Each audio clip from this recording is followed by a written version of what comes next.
But let me ask you more deeply, beyond the physical, why are you here? And I don't mean in a church building on Sunday on 13th East. I mean, why are you living here in this life? Why are you here? Is it to perhaps advance yourself, to succeed, to gain, to get identity, to get stuff? Could it also possibly be that you sense that you're part of something much larger and you want to contribute to that? And I suspect that each one of us has a little of both. Our own self needs and our own collective needs. What is the meaning of life? My answer, it doesn't matter. Who are we to decide meaning? Meaning implies a causal relationship between activities and events, knowing what it is intended to be. Who are we to decide the ultimate meaning in this existence? A much better question is, what is the purpose of your life?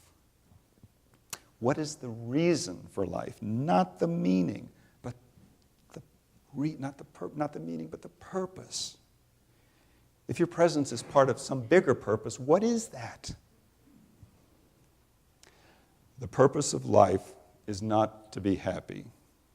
It is to be useful, to be honorable, to be compassionate, to have it make some difference that you have lived and lived well.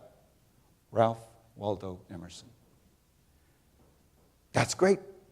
What do you do with that? How do you live a life of compassion and trying to make a difference? And how do you do that? Great advice, but how do you turn it into doing something?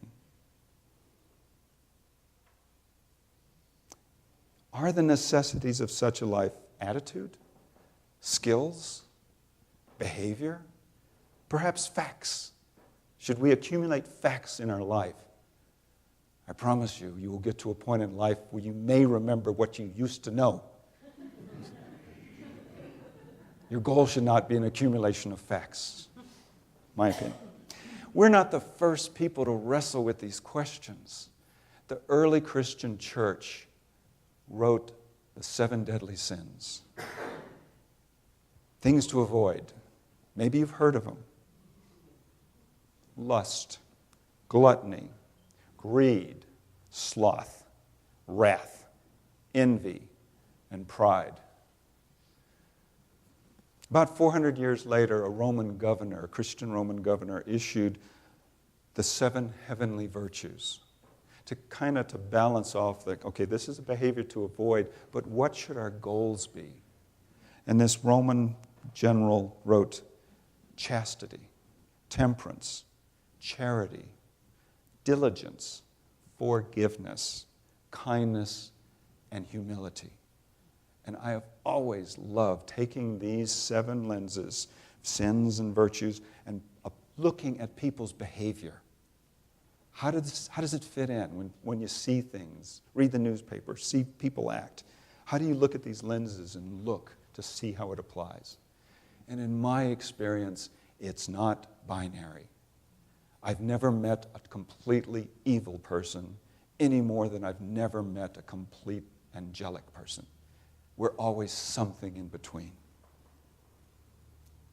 My favorite approach to this analysis of behavior and virtues is Aristotle in the Nicomachean Ethics. 2,600 years ago, he wrote that whenever we have an action in front of us, we have to decide what to do. We have a choice of extremes with whatever action is in front of us. And he took 7 spheres of action to talk about: fear, honor, anger, social conduct, shame. And what he did was saying, you're faced with a situation, and let's just take fear. We are faced with absolute rashness where we have no fear and we just rush in blindly into whatever that action is. We also have the action of cowardice, to completely withdraw from it. And what Aristotle promotes is the golden mean, the middle way. Not rashness, not cowardice, but true courage, and plow through the middle. That is a virtue. He did this for all of the 12.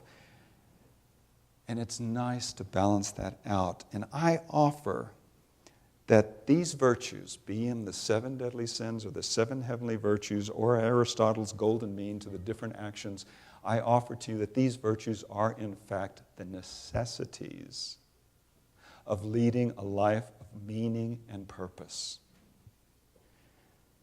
In your order, on the back of your order of service, you've got the 7 Unitarian Universalist principles. Those, in my view, are virtues. And they're not something like a bucket list. You don't go down saying inherent worth and dignity, check, got it. You don't say the interconnected web of all exists, oh, got it nailed, no problem. It's a goal, it's a virtue, it requires practice. It requires incredible work. It takes a whole lifetime living to try and convert these virtues into inner carrying necessities that you can go through life with. You're never there, but you can always practice and you can always grow.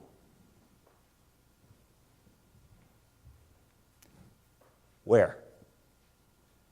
Where can you practice? Some of these things are best not done alone because we don't know our blind sides. We don't know how our behavior affects others. We need mirrors. We need people to share how we're going through life. Where can you find people to help you practice the necessities of living a purpose-driven, compassionate life? Where can you go? Where do you go? How about here? How about a community of like-minded people in a church setting that struggles with this stuff and learns from each other? This is one of the reasons I became a Unitarian Universalist minister, because this is so powerful, and I have found nowhere else where you can practice these virtues and incorporate them deeply. I am not the teacher. I am not the knowledgeable one. I am successful if I only start the conversation here. These are tough questions. What do you do with life? How do you live a purposeful life? How are my actions contributing to that?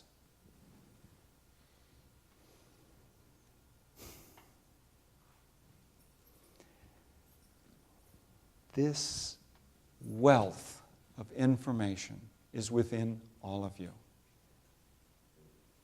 And in a safe, comfortable, honest environment, we can learn from each other and we can practice these virtues. And they can become integral to ourselves. And they can become our necessities that we know and practice for living a good life.